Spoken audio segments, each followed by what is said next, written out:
करने के लिए। तो आपने, मुझे पता है कि आपको दो स्पीकर्स की बड़ी इंतजार है, एक मेलू और एक डीजल।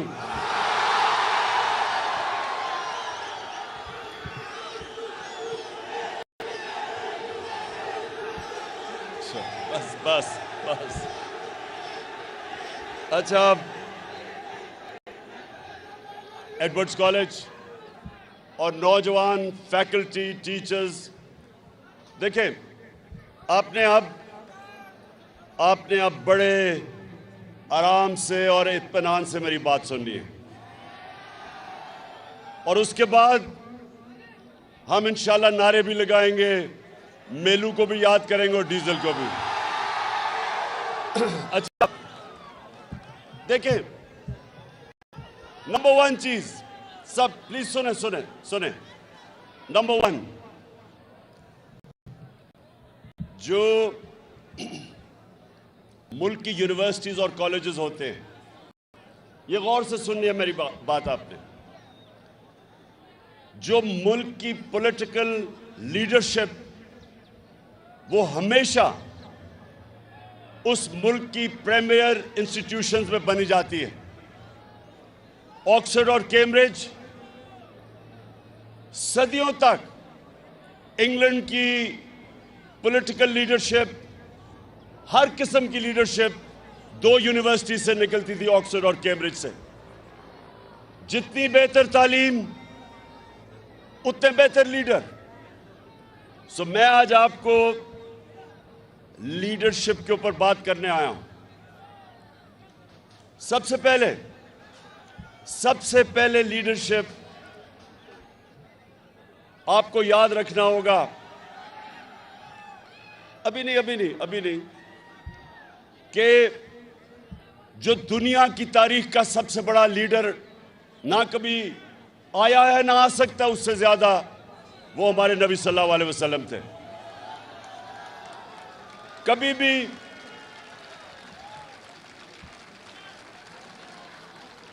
एक किताब है अंग्रेजी की, 100 ग्रेटेस्ट मैन।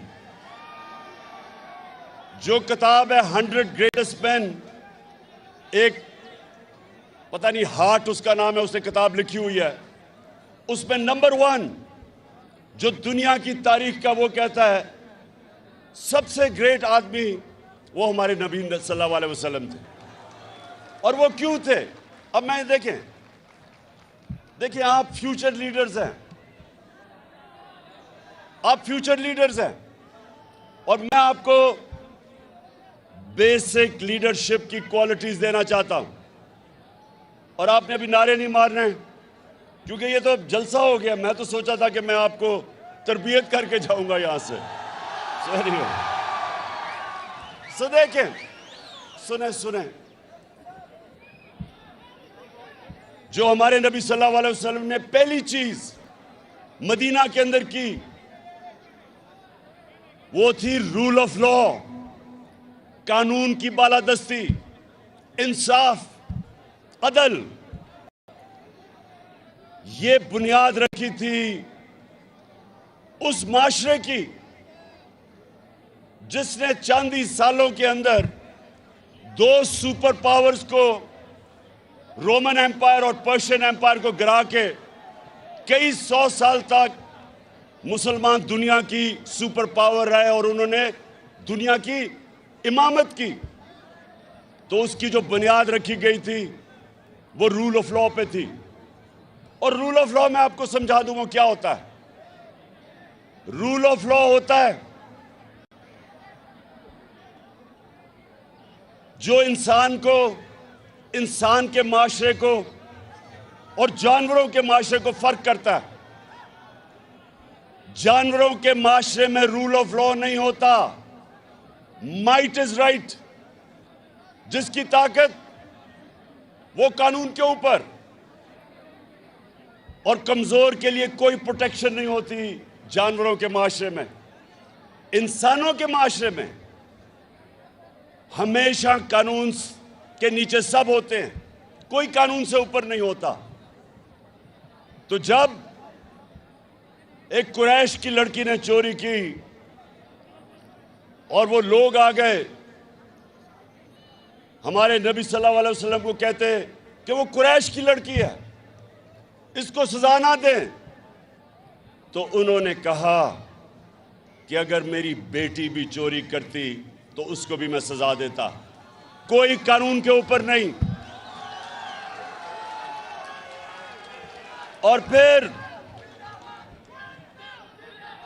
एडवर्ड्स कॉलेज, फिर सेकंड चीज ये याद रखें कि difference between a civilised society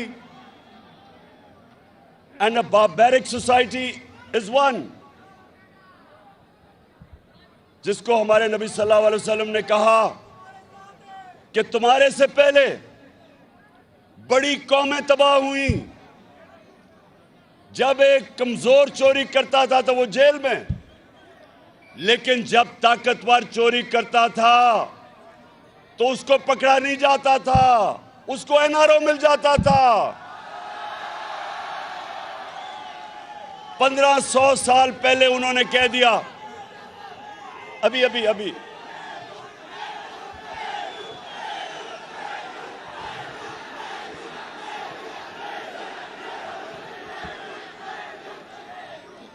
मुझे पता है आपने मेलू को दावत दी हुई है या अच्छा सुने, तो जब ये सुन ले कि आज दुनिया के अंदर जो हमारे नबी ने 1500 साल पहले कहा था, आज एक यूनाइटेड नेशंस के सेक्रेटरी जनरल, उसके नीचे एक पैनल जिसको कहते हैं फैक्ट आई पैनल, उसकी ड्यूटी लगी कि दुनिया में बताएं कि क्यों अमीर और गरीब मुल्कों के बीच में फासले बढ़ते जा रहे हैं। उस पैनल को कहा कि रिसर्च करो कि गरीब मुल्क क्यों गरीब होते जा रहे हैं और अमीर मुल्क क्यों अमीर होते जा रहे हैं। तो पैनल की फाइंडिंग ये थी कि गरीब मुल्क इसलिए गरीब हो रहे हैं, इसलिए नहीं कि वसाइल की कमी है, इसलिए गरीब हो रहे हैं कि वहां के जो रूलिंग एलीट, उनकी क़यादत, उनके पैसे वाले लोग एलीट, वो उनके मुल्क से पैसा चोरी करके मुल्क से बाहर भेजते हैं, ऑफशोर अकाउंट्स पे भेजते हैं और उनका कानून को पकड़ता नहीं है।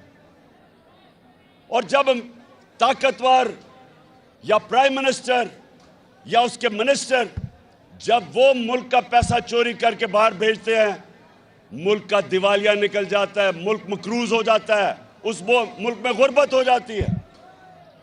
तो अभी अब जरा सुने, अभी एक पाकिस्तान सारी कौम के सामने आज,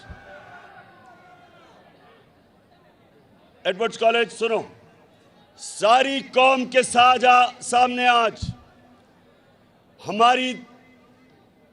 हमारे जो आने वाले दिनों में तबाही का रास्ता है वो आपके सामने हो रहा है कि बड़े बड़े डाकू जो चोरी करके इस मुल्क का पैसा बाहर ले गए थे, इनको एनआरओ दिया गया, इनको डील करके इनके केसेस खत्म किए गए। मेफेयर की अपार्टमेंट्स जो पैनामा पेपर्स के अंदर पकड़ी गई थी, अरबों रुपए की, लंदन के सबसे महंगे इलाके में जो 4 अपार्टमेंट्स, जिसके ऊपर जब मरियम से पूछा गया तो उसने कहा मेरे पास लंदन तो छोड़े पाकिस्तान में कोई प्रॉपर्टी नहीं है। और जब पैनामा में अपार्टमेंट्स पकड़ी गई तो उसका भाई हुसैन कहता अल्हम्दुलिल्लाह ये हमारी अपार्टमेंट्स और मरियम इसकी मालिका है। आज हमारे पाकिस्तान में अदालत में उसको बरी कर दिया। अब आज हम सारे सवाल पूछ रहे हैं।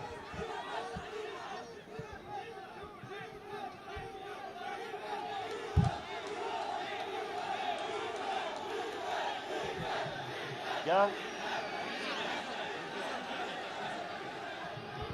डीजल ने नहीं बरी किया, अदालतों ने बरी किया है। और ये क्यों हुआ है, ये जरा गौर से सुने। एक मिनट खामोशी, ये आपके लिए बड़ा इंपॉर्टेंट है। आपका मुस्तकबिल तबाही की तरफ जा रहा है। अगर ये इसी तरह सारे बड़े बड़े डाकुओं के करप्शन के केसेस अरबों रुपए के माफ होते रहे तो आपका मुस्तकबिल है। कोई मुस्तकबिल नहीं है इस मुल्क में। मैं इसलिए आज आप अपने यूथ के सामने आया हूं, अपने नौजवानों के सामने, कि आप जिधर आज पाकिस्तान खड़ा है, सुन लो, जिधर आज पाकिस्तान खड़ा है, पहले चोरी करके पैसा बाहर ले जाओ। मुशर्रफ फिर उसको 2008 में एनआरओ दे, वो वापस आ जाओ। 10 साल मुल्क को लूटो, 4 गुना कर्जा मुल्क के ऊपर चढ़ा दो और फिर डील करके एनआरओ लेके फिर वापस आ जाओ और फिर लूटो।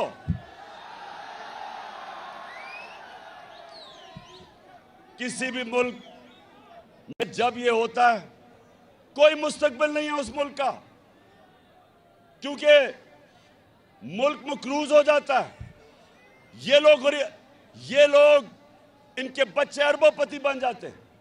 अब इन्होंने जो एनआरओ लिया है, ये सुने एडवर्ड्स कॉलेज, 1100 अरब रुपया, 1100 अरब रुपया जो इस कौम का चोरी हुआ था, वो माफ हो रहा है, वो सब माफ हो रहा है। चंद सौ लोगों की जेब में, चंद सौ लोगों की जेब में 1100 अरब रुपया चोरी का जाएगा और कौम आज पाकिस्तान की बदतरीन महंगाई में डूब रही है। कौम नीचे जा रही है, कर्जों में डूब रही है, महंगाई में डूब रही है, इकोनॉमी नीचे जा रही है। और ये थोड़े से लोग 1100 अरब रुपया इनकी जेब में क्या। इसलिए मेरे पाकिस्तान के नौजवानों, सुन लो, स्टूडेंट्स, आपका मुस्तकबिल अगर ये होता रहा, इस मुल्क में कानून इन्होंने क्या बनाया है, ये सुने जरा। 2 चेंजेस किया है इन्होंने कानून के अंदर। एक चेंज किया है कि कोई बाहर से इंफॉर्मेशन आए, मसलन किसी का पैसा बाहर पड़ा हो चोरी का, और बाहर से पैसा आए तो वो एडमिसिबल नहीं है। इसका मतलब कोई इंफॉर्मेशन बाहर से आए, इन्होंने कानून पास अपने आप को बचाने के लिए किया है कि वो एडमिसिबल नहीं है।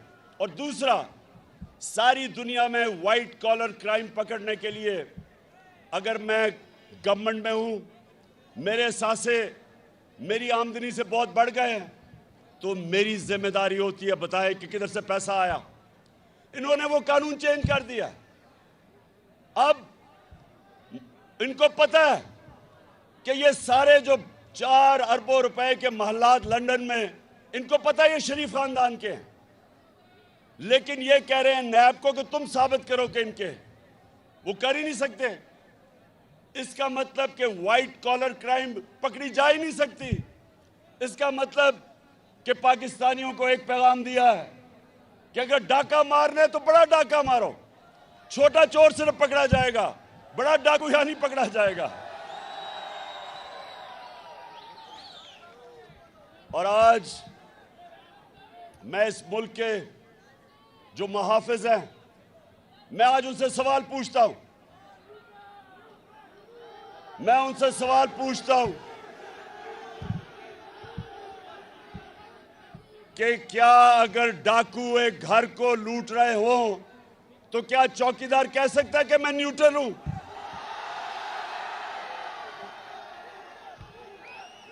घर वाले क्या कहेंगे कि मेरा घर लूटा जा रहा है लेकिन चौकीदार कहता है मैं न्यूट्रल हूं? पाकिस्तान लूटा जा रहा है इस वक्त, हमारा मुल्क तबाही की तरफ जा रहा है। और जनाब वहां से कहते हैं जी हम तो न्यूट्रल हैं। मैं इनसे ये पूछता हूं कि अभी जो प्राइम मिनिस्टर ऑफिस के जो ऑडियो लीक्स हुई हैं, ये गौर से सुने, इसमें खैर एक दो तीन चीजें सामने आ गई। एक तो ये कि अभी भी पेट नहीं भरा, अपना एनआरओ लेके अभी भी अपने दामाद को मरियम पैसा बनाने की कोशिश कर रही है। उसके लिए हिंदुस्तान से मशीनरी इंपोर्ट करने की बात कर रही है जो बैंड है, पैसे बनाने के लिए। और फिर शहबाज शरीफ कह रहा है कि फिक्र ना करो, अभी ये मुजरे में साग डाल आएगा, पैसे बन जाएंगे। ये लीक्स में है। लेकिन प्राइम मिनिस्टर ऑफिस की अगर सिक्योरिटी ब्रीच हुई है तो इसका मतलब कि हमारे दुश्मनों के पास हमारा सेंसिटिव इंफॉर्मेशन चला गया है। कौन जिम्मेदार है इसका? कौन जिम्मेदार है? और अगर न्यूट्रल्स का यह काम है कि सोशल मीडिया के लोगों को पकड़ के दबाओ, मीडिया को बंद करो, ARY को बंद करो, बोल चैनल को बंद करो, अगर ये तुमने करना है तो ये मुल्क के इंटरेस्ट की हिफाजत कौन करेगा? क्यों एडवर्ड्स कॉलेज, बताओ कौन करेगा? आप करोगे?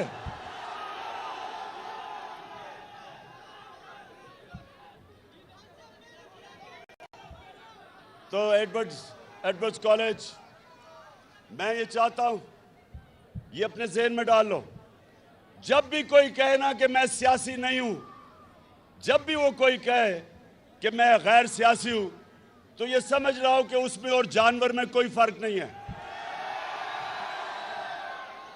जानवर गैर सियासी होता है। शेर आके एक हिरन को पकड़ लेता है, बाकी हजारों हिरन होते हैं, क्योंकि गैर सियासी होते हैं, अपनी जान बचा के भाग जाते हैं। सियासी का मतलब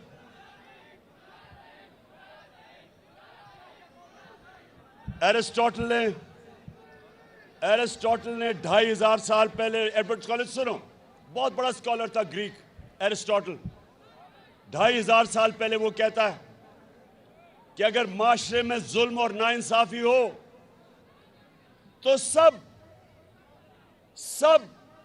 उसके खिलाफ खड़े होंगे, उसके खिलाफ जिहाद करेंगे और पॉलिटिकल होंगे, मुकाबला करेंगे जुल्म और नाइंसाफी का। उसके बाद हमारे अल्लाह ने कुरान में हमारे लिए जिहाद फर्ज की। जिहाद क्या है? जुल्म का मुकाबला करना, नाइंसाफी का मुकाबला करना। जो माशरा जुल्म और नाइंसाफी के खिलाफ नहीं खड़ा होता, उस माशरे में और भेड़ बकरियों में कोई फर्क नहीं होता। हुक्म है ऊपर वाले का कि इस तरह की जब नाइंसाफी हो तो सब शहरी उसके सामने खड़े हों, और जब आप जुल्म का मुकाबला करते हैं, जुल्म खत्म हो जाता है। जब जुल्म के सामने सर झुकाते हैं, माशरा तबाह हो जाता है। और मैं एडवर्ड्स कॉलेज आप सबको कहूंगा कि आगे ये सवाल पूछें कि इस मुल्क में जिधर बड़े बड़े डाकुओं को बार बार एनआरओ मिलता है, इंसाफ का निजाम पकड़ नहीं सकता। जो मुल्क में ताकतवर अपने आप को ताकतवर बना के बैठे हुए हैं मुहाफिज, वो कहते हैं हम न्यूट्रल हैं। वो मुल्क का क्या मुस्तकबिल होगा? जैसे ही पिछले 5 महीने में जब से ये इंपोर्टेड हुकूमत आई है, रुपया 33% गिरा है। यानी अगर आपके बैंक में 100 रुपया था तो वो सिर्फ 67 रुपया रह गया। और अगर आपके पैसे बाहर पड़े थे डॉलर्स में और लंदन में और ऑफशोर अकाउंट्स में, तो पाकिस्तान के लिहाज से 33% आपकी आमदनी में इजाफा हुआ है। तो यहां लोगों की दौलत में कमी, उधर इजाफा। और हम अगर ये चुप करके कहेंगे जी हम तो गैर सियासी हैं, तो फिर जो भी मुश्किलात जुल्म इस माशरे पे होते रहेंगे हम जिम्मेदार हैं उसके। तो इसलिए आज सबके एडवर्ड्स कॉलेज ये याद रखना, आज मैं जो कह रहा हूं कि इंशाअल्लाह मैं सारी कौम को तैयार कर रहा हूं, कॉल दे रहा हूं इस इंपोर्टेड करप्ट हुकूमत के खिलाफ।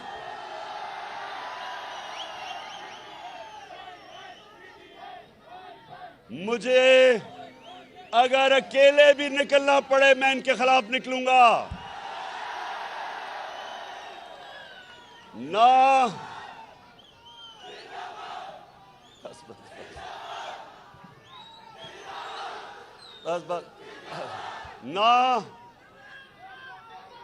ना मुझे अपनी सारी कौम को कहना चाहता हूं कि अगर मुझे किसी चीज का खौफ नहीं, ना मुझे जेल का खौफ है, ना मुझे अपनी जान की कुर्बान करने का खौफ है, कौम को भी नहीं होना चाहिए।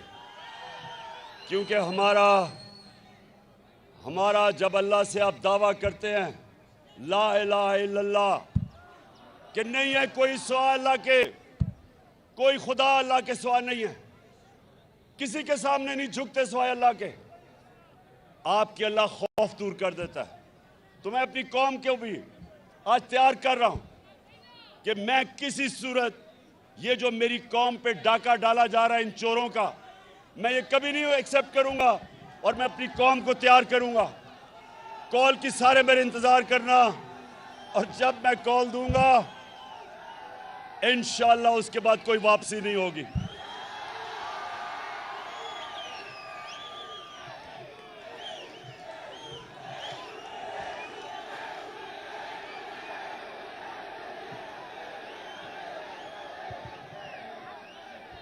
अच्छा, आखिर में एडवर्ड्स कॉलेज, मैं चाहता हूं कि आप मेलू को भी दावत दें और डीजल को भी। डीजल से पूछे, डीजल से एक सवाल पूछे कि अल्लाह तो हमें वाज़े तौर पे कुरान में हुक्म देता है अमर बिल मारूफ, अच्छाई के साथ खड़े हो और बुराई के खिलाफ खड़े हो, तो तुम डीजल साहब चोरों के साथ कैसे खड़े हो गए हो? और मेलू से पूछो कि मेलू तुम्हारा तो जो बड़े थे वो बादशाह खान था, एक बड़ा लीडर था, तुम ये किधर जाके एक मुजरिम, एक सजा याफ्ता नवाज शरीफ के चेले बन गए हो? पूछे उसे। और एडवर्ड्स कॉलेज, मैं आप सबको आखिर ये कहता हूं, आपने बनना है फ्यूचर लीडर्स, और आपने हमेशा इंसाफ के साथ खड़ा होना है, जुल्म का मुकाबला करना है, हमेशा आपने अच्छाई के साथ, अमर बिल मारूफ, अच्छाई के साथ खड़ा होना है और बुराई के खिलाफ जहाद करनी है। पाकिस्तान जिंदाबाद।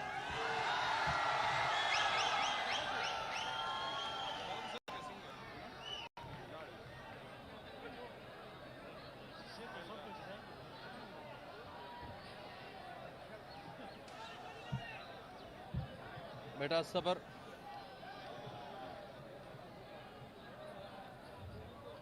हेलो बेटा, ये छत इसकी तरफ बिल्कुल नहीं जाना, ये बहुत कच्ची है, काइंडली इस तरफ आप ना आए। सब्र और तहम्मुल के साथ